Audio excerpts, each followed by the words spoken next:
ख्रिस्त में प्यारे भाइयों बहनों, आज की दुनिया में प्रतियोगिता के साथ साथ सिफारिश की आवश्यकता होती है।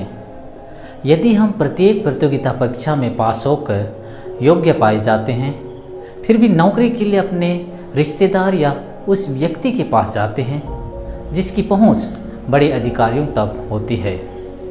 कुरिन्थियों के नाम संत पौलुस का दूसरा पत्र अध्याय 10 पद संख्या 17 और अध्याय 11 पद संख्या 2 में वचन बताता है कि हमें प्रभु पर गर्व करना चाहिए, जिस पर प्रभु की सिफारिश प्राप्त है और वही सब कुछ के लिए सुयोग्य है।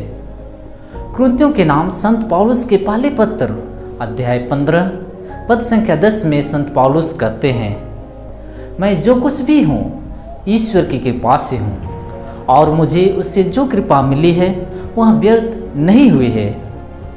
मैंने उन सब से अधिक परिश्रम किया है, मैंने नहीं बल्कि ईश्वर की कृपा ने जो मुझ में विद्यमान है। हमें अपने कार्यों एवं सफलताओं को अपने आप पर गर्व नहीं करना है। जो कार्यों में सफलता प्राप्त हुई है उसमें ईश्वर की कृपा निहित है।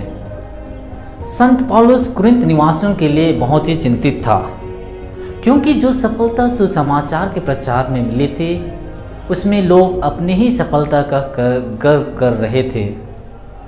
इसलिए संत पौलुस कहते हैं, यदि कोई गर्व करना चाहे तो प्रभु पर गर्व करे। संत पौलुस पूरे कुरिन्थ निवासियों को पवित्र जीवन से ना भटकने बल्कि पवित्र जीवन जीकर ईश्वरीय प्रेम और कृपा में आगे बढ़ने के लिए प्रेरित करते हैं, जिससे कि सभी लोग पुनर्जीवित प्रभु यीशु ख्रिस्त के सामने पवित्र कुमारी की तरह प्रस्तुत हो सके। मत्ती के सुसमाचार अध्याय 25 पद संख्या 1 से 13 में हम 10 कुंवारियों के दृष्टांत के बारे में सुनते हैं, जिसमें 5 समझदार थी और 5 नासमझदार। जो समझदार थी वे मसाल के साथ साथ कुप्पियों में तेल भी लेकर आई, और जो नासमझदार थी वे तो मसाल लेकर आई परंतु कुप्पियों में तेल नहीं लाई। प्यारे भाइयों बहनों, यह बात हमारे जीवन में भी लागू हो सकता है। हम भी उस समझदार और नासमझदार कुंवारियों की तरह बन सकते हैं, परंतु यह हमारे ऊपर निर्भर है।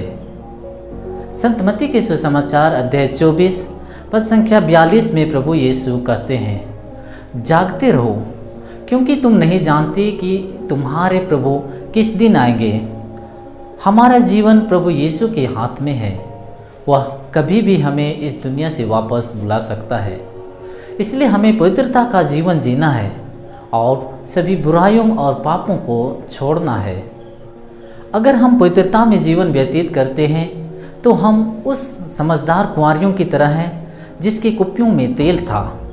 कुप्पियों में तेल होना अर्थात प्रभु यीशु में जीवन व्यतीत करना है, जो हमारी पवित्रता, सक्रियता, तत्परता और पूर्ण पश्चातापी हृदय को दर्शाता है, जो सदैव प्रभु यीशु को अपने जीवन में स्वागत करने के लिए तत्पर रहता है।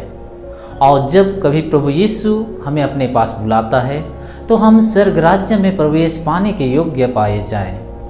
अगर हम इसके विपरीत जीवन व्यतीत करते हैं तो हम उस ना समझदार कुंवारियों की तरह हैं जो कुप्पियों में तेल लेकर नहीं आई थी। ऐसे लोग हमेशा संसारिक भोग विलास में जीवन व्यतीत करते हैं, और जब कभी प्रभु यीशु उसे बुलाते हैं तो वे स्वर्ग राज्य में प्रवेश पाने के योग्य नहीं पाए जाते हैं। प्यारे भाइयों बहनों, क्या 5 ना समझदार कुंवारियों की आग्रह पर 5 समझदार कुंवारियाँ सहयोग नहीं कर सकती थी? जरूर कर सकती थी, परंतु यह बात सहयोग की नहीं बल्कि जागरूकता और पवित्रता की है, जो प्रत्येक व्यक्ति को व्यक्तिगत रूप से अपने को अपनाना है। हमें प्रभु यीशु के साथ स्वर्ग राज्य में प्रवेश करने के लिए जागरूक और पवित्र रहने की आवश्यकता है। हमें प्रभु यीशु पर निर्भर और विश्वास करना है, क्योंकि वही हमें अपने साथ स्वर्ग राज्य में प्रवेश कराएगा। उदाहरण के लिए संत अल्फोंसा के जीवन को देखें, जो बचपन में ही अपने को प्रभु यीशु के लिए समर्पित करती है। वह कहती है, मैं 7 साल की आयु में ही मैं अपनी नहीं थी, में अपने ईश्वरीय दूल्हे के लिए समर्पित थी।